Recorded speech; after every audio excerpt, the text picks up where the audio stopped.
Hi, it's Em. Welcome back to my channel, My Life Planned. Still a total newbie here, but thank you for being here. I have my Papertess Designs 2026 order that was delivered today, so let's unbox it together. I think I'm going to try and keep this packaging and reuse it, so I'll see you in a second. Okay, quickly what I ordered, the Pocket Daily. I got the B6 because the A5 she's not making anymore. I also picked up on sale this year's B6, the Manager's Notebook, and some of the tip-ins. So the tip-ins are new for the B6, so I'll take everything out of the packaging and we'll have a closer look. Okay, full transparency, I did include this year's B6 in my order. It was half price, so I have the A5, but I don't know. But I was really just missing this LV cover, and a booklet has to be really thin to fit in it with the clasp done up, but I'm happy to have it with the clasp, you know, just sitting to the side. So I might just play around with this one for the rest of the year. There's no way I'm going to try and even get that clasp done up. But for a desk planner, I'm very, very happy with that. And that's why I wanted the black as well. So it definitely, yeah, sits really nicely in this cover with the clasp not being done up. So now let's have a look at the 2026 planners. If you know me from Instagram, you might know that I'm a bit of a planner hopper. So if that's not for you, I totally understand. I always have the intention to want to stay in a book. I'm just not very good at doing it. So I have bought this pocket planner for next year. Only part 1 was available, which is a little bit of a bummer because it means buying book 2 will require more international shipping. But I understand for sellers like Tess, everything that's going on with kind of the financial state of the world at the moment definitely put some limitations on what she can provide for us. So I'm happy to buy something mid-year if I need to as well. But like I said, did I say I don't know if I have a full function for this for next year, but let's have a look. So it's got the name page in cardstock, and then it starts with the TRP. So you've got a dot grid, opening page, and then you've got the yearly overview, so 6 months per page. More dot grid. I think this is 5mm dot grid, which a lot of people love that. You don't see that so much in these planners, but I will check on that as well. It looks super thin, the paper, and it is because it's TRP, but when you pick up the page to look at it, you can't see what's underneath. But you know, that's how Tomoe River paper works. So you go into the monthly. What I like about Tessa's monthlies and all of her planners, she's such an innovator that there's always something that's maybe a point of difference. So you can see the weeks go down the side. So if there's something for that week, you might want to pop in. So all of the monthlies are at the start, which is a bit different from her other planners that are more bundled.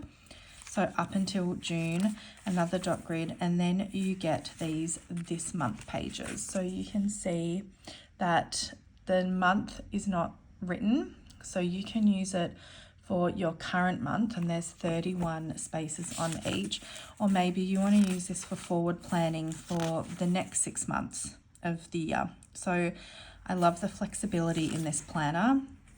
Another dot grid page, and then we get into the quarterly overviews. So this is quarter 1. You can see as well for each of the months you've got the little bits down the side on the left if you wanted to put something in there or you wanted to number the weeks, and then you've got the sections on the side. These are the pages in any planner that I'm just not really that good at using, so I would really like to think of some clever ideas to use these for next year. And then another dot grid, and then you get into your monthly tracker pages. So the dates in these ones are, if it will focus, yeah, so they are named with each of the month, is that what you would say? And it says the monthly tracker, and you can see that there are lines on the left, and then it is dot grid, not dot grid, it's graph. I'll find my words eventually. So it's graph paper.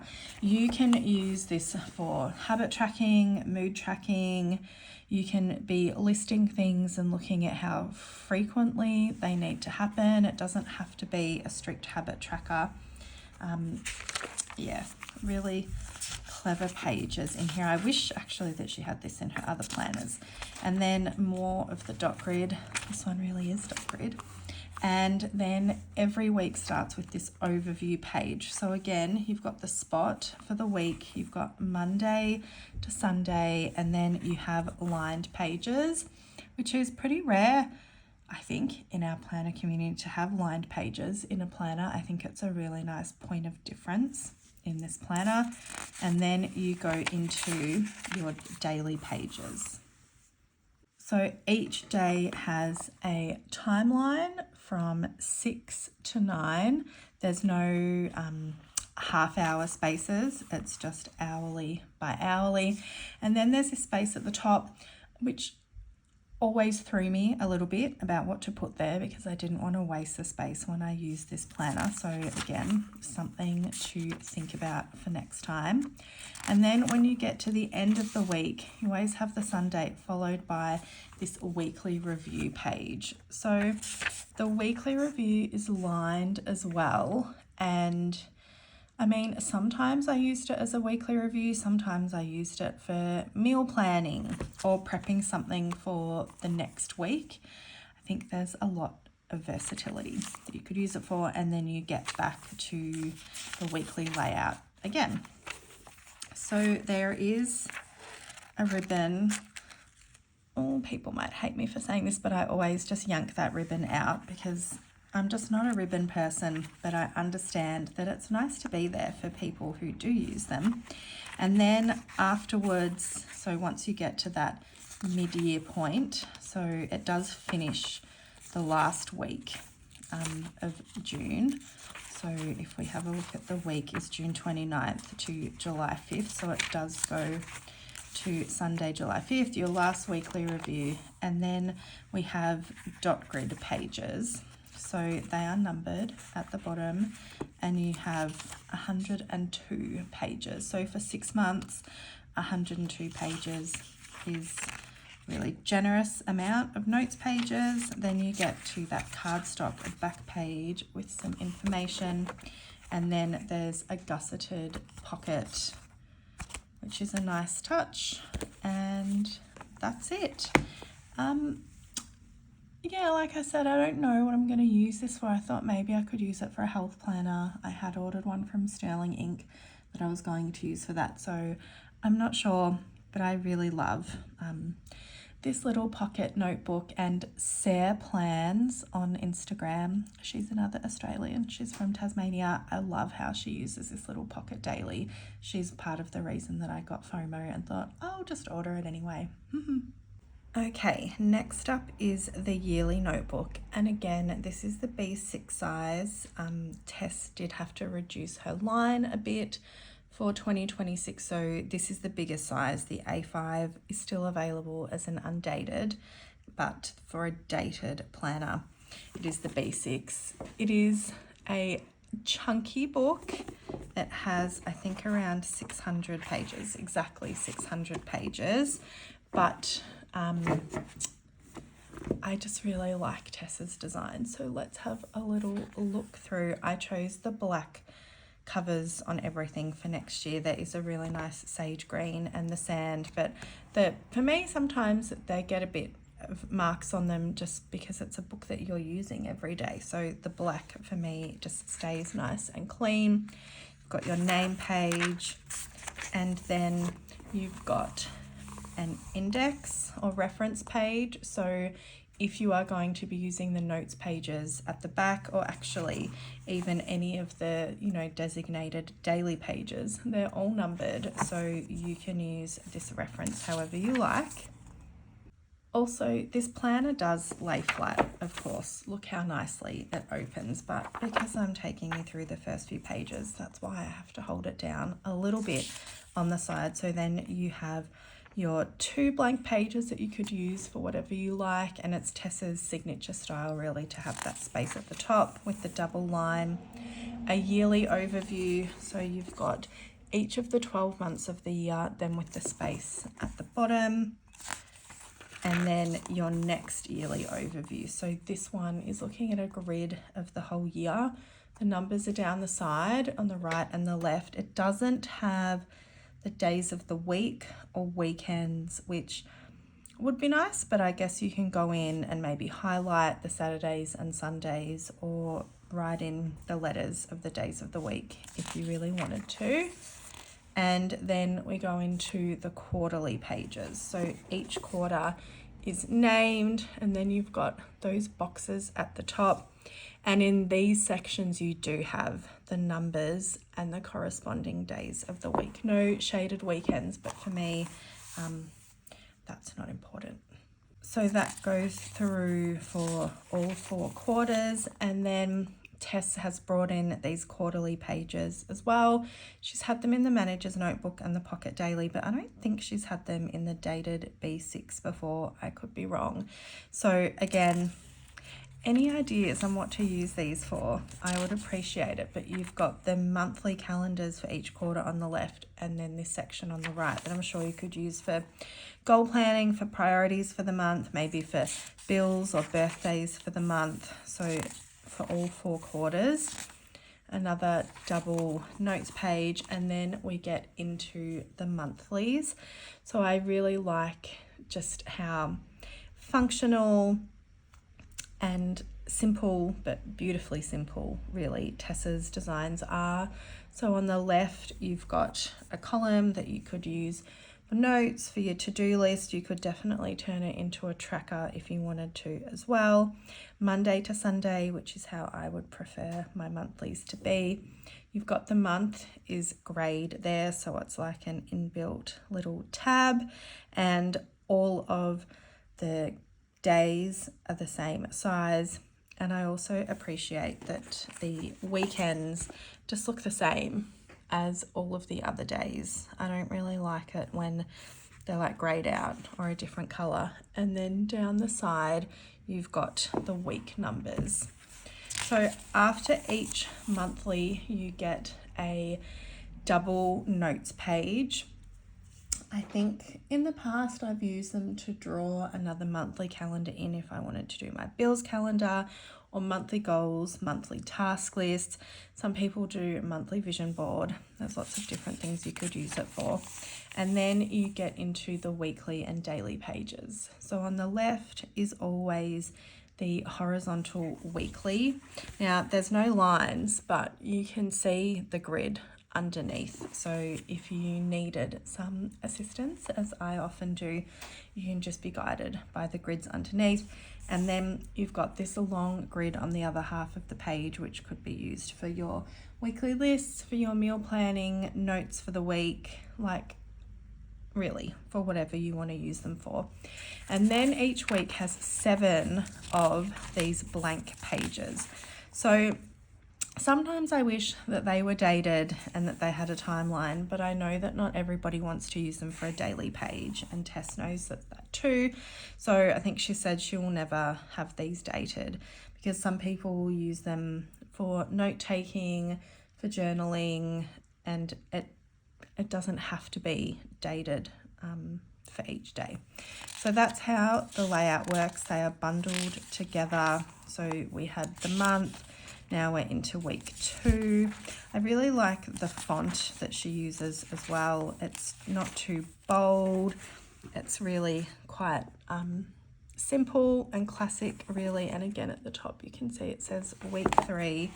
So let's just keep going until we get to the end of the month. So we've got our daily pages, the last week.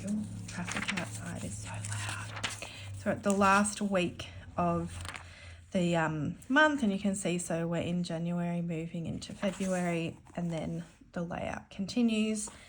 So that keeps going until the end of December, and then you get into your notes pages. So it goes from page 497 up to page 600, so just over 100 notes pages, and that is why it is such a chunky book, but I think it would be a great, you know, single book system. I also got these tip-ins. So I think tip-ins are a bit of a trend that we're seeing for next year. So these are the B6 size from Tess. I think there's 20 in a pack, and this is what it looks like. It is based on the design in her weekly notebook. So I bought this but didn't really use it very much because I think the week's size is just not really for me. But the only change after the first year is that she took out that timeline. So let's have a look and see how it works. I will be probably stuffing it up the first few times that I use it, but it's got the dot grid, I keep saying dot grid, it's got the graph grid on the back, and it's got that signature Tess layout on the front. I thought we'd give it a go in the 2025 notebook. I'm just looking for the first week of October. That might be where I will try it. Now, it is definitely interesting. Oh no, this is the first week of October and I'm on school holidays this week. So I know I'm not going to use it for this week, but for next week when I'm back to work, I probably would like to. So you can put it in this way. So you have your horizontal view for the week. Then you've got your graph for whatever you're going to use it for. And then you can put it in this way for this view of the week. And then on this side, you'll have an additional notes page. Or you could put it in this way and have like 1.5 pages of notes. Or I suppose you could also put in a vertical weekly if you wanted to, and then start your week with this overview and go into your dailies, which I think is why Tess did not round the corners. So if you have a look here, you can see the pages in the planner are rounded, but these aren't, because on her YouTube video, she explained that she wanted people to have the option to use it either way, really. So I think let's put it in this way. I've got my corner rounder. So I've never used this for TRP paper before. And does anyone else also think when you say TRP paper, you're really saying Tomoe River paper, but I can't stop myself from saying TRP paper. Anyway, I think I might have been totally off camera for that. Whoops. But they look nicely rounded. So I have this tip-in tape from Papertess Designs. Okay, I had to speed this part up, take my voice out, move to a voiceover, because round one with the tip-in was a little bit of a disaster, but we live and we learn. The Lauren Phelps Design tip-in tape I got from Favourite Things, which is an Australian store, but I think she has a lot of different stockists, and there are 2 different sizes. This one is the narrow one. I think it would be easier with the one that's a bit wider, but essentially it's kind of got a line down the middle, so you peel off one strip at a time. And look at me faffing about here trying to figure out, like, am I taping down on this side or am I taping down on the other side? Oh, look, I'm going to stick it down back to front or upside down. So, like I said, a little bit of a disaster for the first round. And the thing that I really learnt was to trim off the edges of the tip-in tape from the side of the paper to start off with. And then when I did eventually get it in there, it wasn't quite lined up perfectly, which is fine. And a ruler was helpful to kind of get down into the edges. I think they have some proper actual tools that are useful for that. Card making is on my algorithm, so I see that a bit. You can see I've got some overhang on one of the edges, but the issue was that when I closed the planner, the paper was kind of hanging out the side, and I definitely did not want that. You can see it here, like, no thank you. So I decided to rip it out. So I figured it would take me a few trials to get it right. Anyway, it's something new, and it's this year's planner that I'm trying it with. So again, you can see the overhang of the tip-in tape there. Definitely better to chop it out. So I managed to rip it off fine, only a little bit of wear and tear on the precious TRP, but you know, it's fine. Okay, I'm back. Round 2. I trimmed a little bit off the edge. I thought that was a potential bit of an issue because it was hanging out over the edge of the planner a little bit. So that was the first thing. And my other lesson from trying it the first time was, oh, we're so out of focus, was to trim this edge first rather than trying to trim that when it's in my book. And I just need to get a bit better at lining up where I think it's going to go, I think. So let's hope for second time lucky.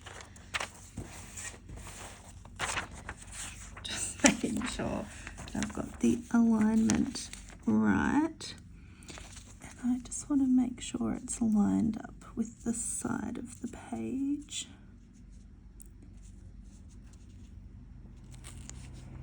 And I think one of my mistakes from the first time was that I kind of spent a lot of time lining it up at the bottom, but not so much at the top. So let's have a look. Is it in there? Yes. Is it perfect? No. But I've got it overhanging a little bit at the top. Oh my God, I'm so sorry. There's like no focus there. Okay, I was just terribly out of focus. But from the side, I think we're all good with the tip in. Look, I didn't line it up properly at the top, and it's a bit funny at the bottom. I don't know why the focus is so bad, but let's find where this page is. Oh, see, you can see I didn't line it up properly at the top, but when I use this page next week, I will have my weekly page, I will have my weekly overview, then I will have another notes page, and then 2, 3, 4, 5, 6, 7 daily pages. So look, I'm sure I will get better with it over time, but I think it's definitely a cool addition to have to the planner. And this might annoy me, but I figure by the time I get a bit more used to it, and after, if I often have things hanging out of my planner anyway, it will be fine. Okay, the last planner is the Manager's Notebook. It quickly became one of my absolute favorites this year. This is the B5 size. It's a project planner, but I just use it for kind of big picture planning. So you've got your name page on the front, and then we get into the pages, and this one is a B5 size. There are different sizes of B6, B6 Slim, and B5, I have learned, and this one is a little bit different to the Sterling Ink B5. Let me find it.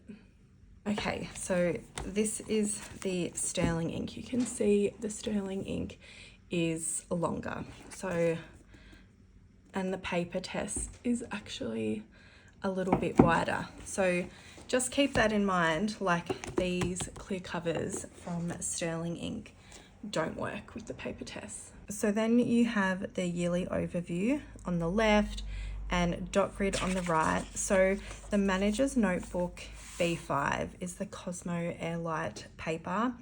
It is different to the TRP. It's thicker. It is lovely to write on. The only thing I will say is that you do have to wait longer for your ink to dry. So if you're used to ink drying really quickly on TRP, you definitely have to wait a bit longer on this paper. But you know, it's a really nice writing experience. I'm not a fountain pen girly. I'm just a boring old gel pen, but it is a really nice writing experience. And the paper is like smooth, but not too smooth. It doesn't feel, you know, when paper feels really, really glossy, I'm not into that. So again, yearly overview, really similar to the one from the other planners. And then you get into the quarterly planning. So here it's a full page of dot grid on the right, and the quarters run week by week. So whereas in the pocket planner and in the B6, I'll get it and show you the difference. Okay, you can see the difference here with the quarterly pages, how they are in discrete months in the B6, and in the B5 they run in just week after week. And here you've got your like 3 sections that you can use month to month. Again, in the Manager's Notebook, it's all dot grid, and I think because it is designed to be a project planner, it's meant to have a little bit more flexibility and looking at really big picture stuff. So you've got that for your 4 quarters, and then a whole dot grid spread. And then you get into your monthly calendar. I just love this spread. I can't say enough how much I think Tessa's designs are just so unique, and that's what keeps me buying from her. So you've got Monday to Sunday, you've got a daily focus. So if there is something that's like the same every night of the week, like if I think for me, Wednesday is bin night, so maybe that's what I'm writing there. Or maybe if you always go for a run, that is not me, but if you go for a run maybe every Saturday morning, that's where you can put it there for your recurring tasks. You've got the weeks down the side. I love that it's lined. I am sick of monthly calendars with no grids or no lines because I cannot write straight. Again, it's a different kind of layout. On the left, you've got this month's focus, and you've got 6 different spots where you've got a line down the middle, but you could ignore that and just write horizontally the whole way. And then you've got this space down the bottom, and then you've got 2 places down the bottom here as well. So there is a lot of flexibility with how you can use this. I don't use it as a project planner. I just use it as a big picture kind of mapping out of my life, but I just love the layout still. And then you go into the monthly dashboard. So there is a slight change from this year, which I think I'm happy about the change. I'm not entirely sure. So on your monthly pages, you have, it says July dashboard, this month's goals, and this month's checklist. So it goes from 1 to 31, and you can use this checklist for your habits, or you can use it as like, is it a Gantt chart? Is that what it's called? Or a project planner where you have like certain blocks. Each week has some faint lines to help show you when the weeks are, and you do have the previous 2 days and the next 2 days of the months on either side. That's a change from this year. And if you don't want to use it for a habit tracker, I'll show you how this year's looked. So this is my one from this year. Let's find December. That hasn't been used yet. So you can see this year for this page, there was monthly list and then habits and tasks. So you could have a separate list here and then write your habits, but I think Tess was feeling maybe it was a bit cramped in there. So it's changed from 1 column to 2, from 2 columns to 1. So I'm not sure if I will draw in a line and do something there, because that's a lot of space for me to write a habit. I've started just recording like my personal spending for each day there, so I might keep going with that. So for some of my habits, any of them that I want to actually track the progress with, I would write them at the top. I think I will have to do a walkthrough of how I've actually used the planner this year, and then I can fill in the progress as I go. And then any habits or tasks that don't have the progress, I would write them at the bottom so I can use this space for something different. Then at the top, you've got dot grid to use for whatever you like, and then you've got that wheel of life at the top. I've been using that for the Maxi Life areas of life and just putting in where I am at the end of the month. So onto the weekly pages. So the weekly pages are timed for Monday to Friday, because I think Tess has a person who is working more traditional working week in mind, because I think it is a work planner, but as I said, I don't use it as a work planner.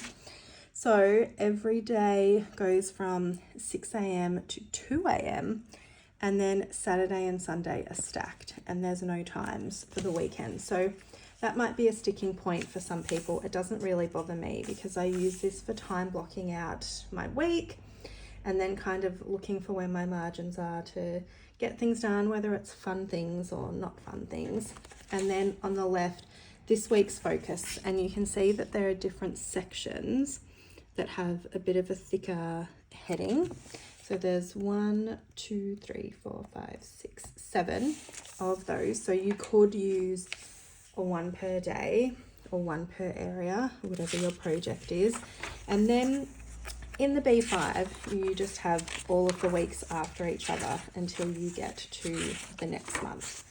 What is different in the A5 Slim is that you have a dot grid notes page between each week, but the difference in the B5 is that those notes pages come at the end of the planner, and they're large. I mean, it's B5 size. I'll see if I can find one from this year's planner that's shareable. Not always shareable. So I think there's around 50 pages. I will check, but it means there's definitely, you know, enough for 1 per week. So let me have a look. Yeah, I think these are fine. So this is how I was using it this year. So weekly task list, oh, some stickers. They're from Hungry Girl Studio, which is an Australian shop. I did some Tombow testing. I can do that as well for the new one. I'm sure the paper is just as lovely. So that's how I was using it often, as, yeah, a weekly tasks. But I'm not sure for next year. And like I said, yeah, there's 55 notes pages, so enough for 1 per week and a couple extra. And then there is that pocket at the back. I really like this. Has this always been? Oh gosh, that was very ungraceful. Sorry, I'm just seeing if Tess has always had that at the back. It's cute. It like reminds me of a novel, and I think the planner is a book. No, I think that's a new edition. It's not in this year's planners. I like how that looks. All right. Okay, that's it. My Papertess Designs haul for my 2026 planners. Full disclosure, I have massively over-ordered all of the planners, and I really have no idea what I'll be using for next year, but I feel like this one, the Manager's Notebook, is locked in 100%. That's been my real anchor for the second half of this year, but we shall see for the others. Again, thank you for being here. Thank you for taking the time. Any feedback, welcome anytime. And if you felt like subscribing, that would be amazing. And I'll see you on the next one. Bye.